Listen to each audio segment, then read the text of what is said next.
Assalamualaikum warahmatullahi wabarakatuh. Perkenalkan, nama saya Dia Purnama, NIM 19053038 dari jurusan Pendidikan Ekonomi Konsentrasi Tata Niaga. Baiklah, di sini saya akan mempresentasikan materi yang berjudul Ciri-ciri dan Desain Ekonomi Islam. Untuk memenuhi tugas dari mata kuliah Ekonomi Islam. Yang pertama yaitu karakteristik ekonomi Islam. Karakteristik ekonomi ini terdiri dari beberapa bahasan. Yang pertama yaitu tujuan ekonomi Islam. Tujuan ekonomi Islam adalah sebagaimana tujuan dari syariat Islam itu sendiri, atau maqasid syariah, yaitu mencapai kebahagiaan di dunia dan di akhirat, atau falah, melalui suatu tatanan kehidupan yang baik dan terhormat. Yang kedua yaitu moral sebagai pilar ekonomi Islam. Moral Islam menjadi pegangan pokok dan dari perilaku ekonomi yang menjadi acuan mereka untuk menentukan suatu kegiatan adalah baik atau buruknya sehingga perlu dilaksanakan atau tidak. Yang ketiga yaitu prinsip-prinsip ekonomi Islam. Prinsip ekonomi dalam Islam merupakan kaidah-kaidah pokok yang membangun struktur atau kerangka ekonomi Islam yang digali dari Al-Quran dan Sunnah. Prinsip ekonomi Islam berfungsi sebagai pedoman dasar bagi setiap individu dalam berperilaku ekonomi.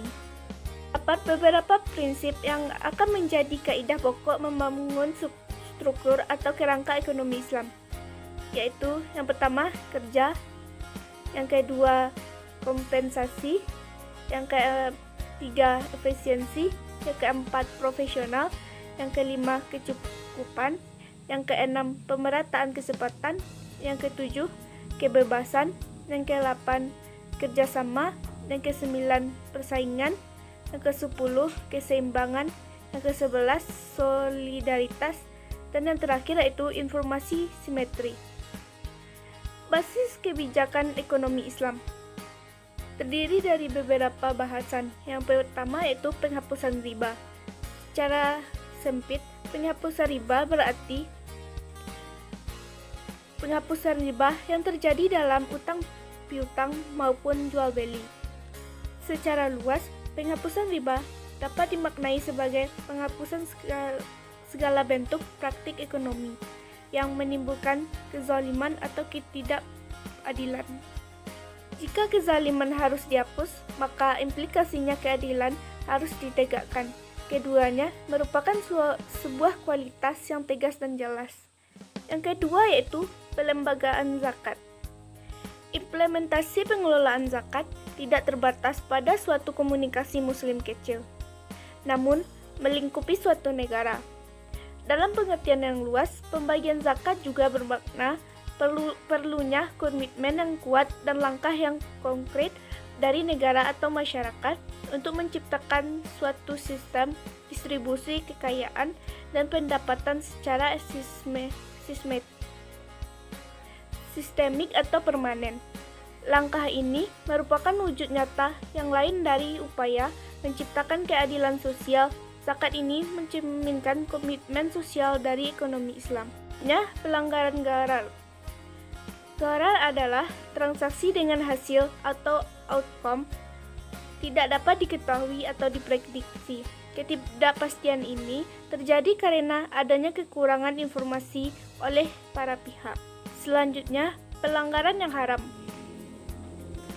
Haram dalam hal ini bisa terkait dengan zat ataupun prosesnya.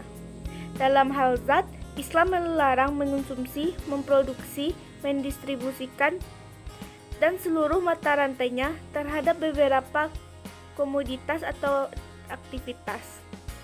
Dalam hal proses, Islam mengharamkan setiap bentuk transaksi karena 3 hal. Yang pertama yaitu perbuatan atau transaksi yang mengandung unsur atau potensi ketidakadilan, seperti menzalimi atau dizalimi. Yang kedua yaitu transaksi yang melanggar prinsip saling ridha, seperti tadlis, yaitu penyembunyian informasi yang relevan kepada pihak lawan transaksi. Yang ketiga yaitu pembuatan yang merusak harkat manusia atau alam semesta, seperti prostitusi. Materi selanjutnya yaitu perbedaan sudut pandang ekonomi Islam. Sampai saat ini, pemikiran ekonom-ekonom Muslim kontemporer dapat kita klarifikasikan menjadi 3 mazhab. Yang pertama yaitu mazhab Bakir Arsyad. Mazhab ini dipelopori oleh Bakir Arsyad dengan bukunya yang fenomenal yaitu Iqtisaduna atau Ekonomi Kita. Mazhab ini berpendapat bahwa ilmu ekonomi tidak pernah bisa sejalan dengan Islam. Ekonomi tetap ekonomi dan Islam tetap Islam. Keduanya tidak akan bisa dapat disatukan karena keduanya berasal dari filosofi yang saling kontradiktif, yang satu anti-Islam dan yang lainnya Islam. Yang kedua yaitu mazhab mainstream. Mazhab mainstream berbeda dengan pendapat dengan mazhab Bakir. Mazhab kedua ini justru setuju bahwa masalah ekonomi muncul karena sumber daya yang terbatas yang diharapkan pada keinginan manusia yang tidak terbatas. Materi selanjutnya yaitu rancangan bangunan ekonomi Islam. Yang pertama yaitu nilai-nilai universal atau teori ekonomi. Nilai-nilai ini menjadi dasar inspirasi untuk membangun teori-teori ekonomi. Terdapat beberapa bahasan. Yang pertama yaitu tauhid. Tauhid merupakan fondasi ajaran Islam. Dengan tauhid, manusia menyaksikan bahwa tiada sesuatu pun yang layak disembah selain Allah. Karena Allah adalah pemilik langit, bumi, dan seisinya sekaligus pemiliknya, termasuk pemilik manusia serta seluruh sumber daya yang ada. Tujuan diciptakannya manusia adalah untuk beribadah kepada Allah.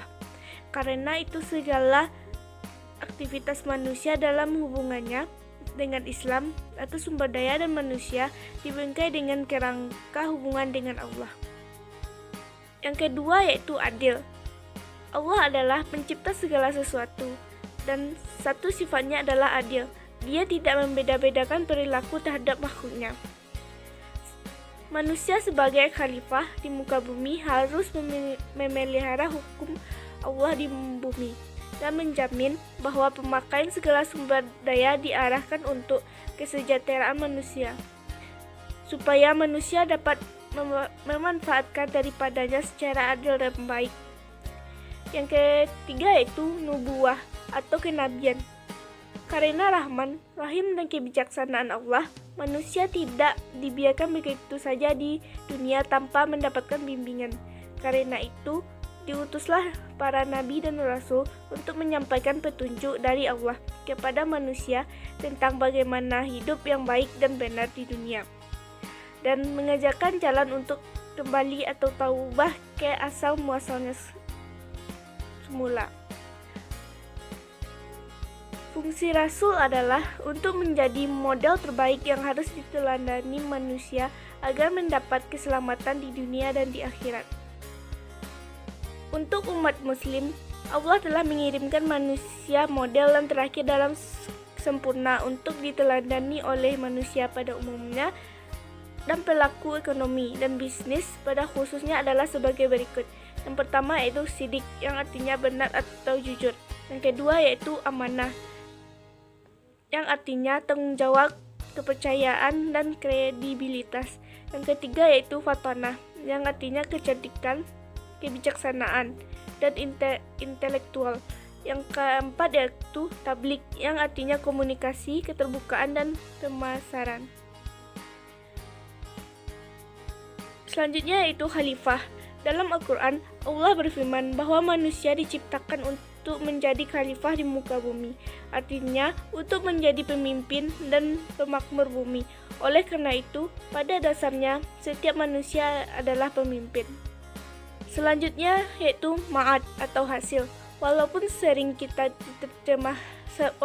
kali diterjemahkan sebagai kebangkitan, tetapi secara harfiah ma'ad berarti kembali, karena kita semua akan kembali kepada Allah. Selanjutnya yaitu prinsip-prinsip derivatif. Terdiri dari beberapa. Yang pertama yaitu multi-type ownership atau kepemilikan multijenis. Nilai tauhid dan hasil adil melahirkan konsep kepemilikan multijenis. Dalam sistem kapitalitas, prinsip umum kepemilikan yang berlaku adalah kepemilikan swasta. Dalam sistem sosialis, yang berlaku adalah kepemilikan negara. Yang kedua yaitu kebebasan bertindak atau berusaha. Ketika menjelaskan nilai nubuah, kita sudah sampai pada kesimpulan bahwa penerapan nilai ini akan melahirkan kepribadian yang profesional dan praktatif dalam segala bidang, termasuk dalam bidang ekonomi dan bisnis. Yang ketiga yaitu keadilan sosial. Gabungan nilai khalifah dan nilai ma'ad melahirkan prinsip keadilan sosial. Dalam Islam, pemerintah bertanggung jawab menjalani pemenuhan kebutuhan dasar rakyatnya dan menciptakan keseimbangan sosial antara yang kaya dan yang miskin. Selanjutnya yaitu rancangan bangunan ekonomi Islam. Sistem ekonomi adalah satu kesatuan mekanisme dan lembaga pengambilan keputusan yang mengimplementasikan keputusan terhadap produksi, distribusi, dan konsumsi dalam suatu daerah atau wilayah. Terdapat banyak faktor yang membentuk suatu sistem ekonomi, seperti ideologi, nilai-nilai yang dianut, kebudayaan, sistem politik, keadaan alam, sejarah, dan lain-lainnya. Pada umumnya, sistem ekonomi juga didasarkan pada pemikiran, konsep, atau teori-teori ekonomi tertentu yang diyakini kebenarannya.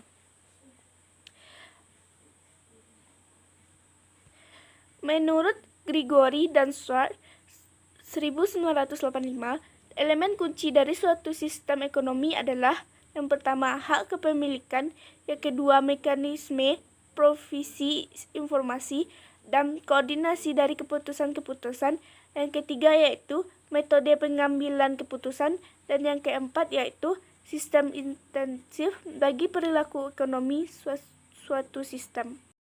Kesimpulan bahwa karakteristik ekonomi Islam dibangun untuk tujuan suci. Tujuan ekonomi Islam adalah untuk mencapai kebahagiaan di dunia dan di akhirat atau falah.